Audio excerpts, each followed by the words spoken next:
What happened to Sri Lanka? The 2004 tsunami is etched in our memories. 35,000 lives were lost and 5,000 people went missing. Today, we have advanced technology to predict tsunamis well in advance. Globally, many countries are effectively utilizing this technology.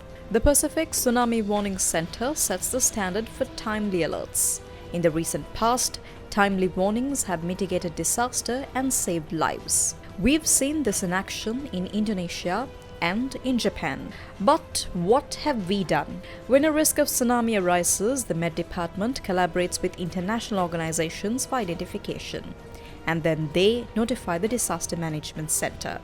But how does the Disaster Management Center communicate this with the people? Tsunami warning towers have been established along coastal regions.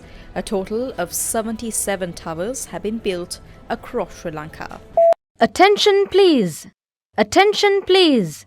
A strong earthquake has occurred. A strong earthquake has occurred.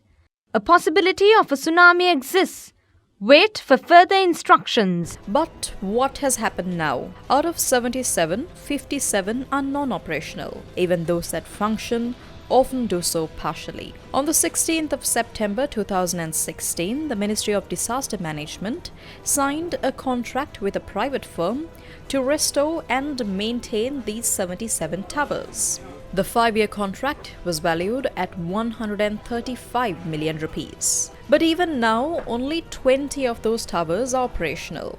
From 2016 to 2023, 90 million rupees have been spent, including 576,185 rupees for maintenance just this January. The Disaster Management Center claims that the technology for these towers has degraded. The company that produced them has ceased production. They claim to have developed a plan to collaborate with telecom providers for tsunami alerts. However, if these warning towers had been adequately maintained and updated, we wouldn't be facing such financial waste. The same issues plague our Doppler radar systems. Recently, we reported a loss of over 400 million rupees due to a failure to install a Doppler radar on the Gonagala mountain. We later secured a grant from Japan for 2.5 billion Japanese yen for 2 Doppler radar systems.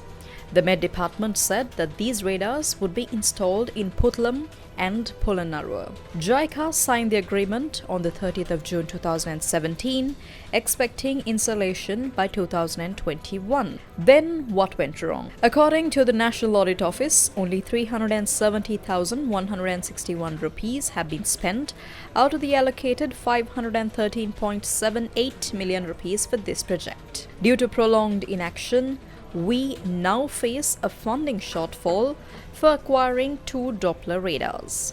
The cost of these units has surged. In light of these developments, a lack of funds in May 2022 led to an agreement to install just 1 radar instead of 2.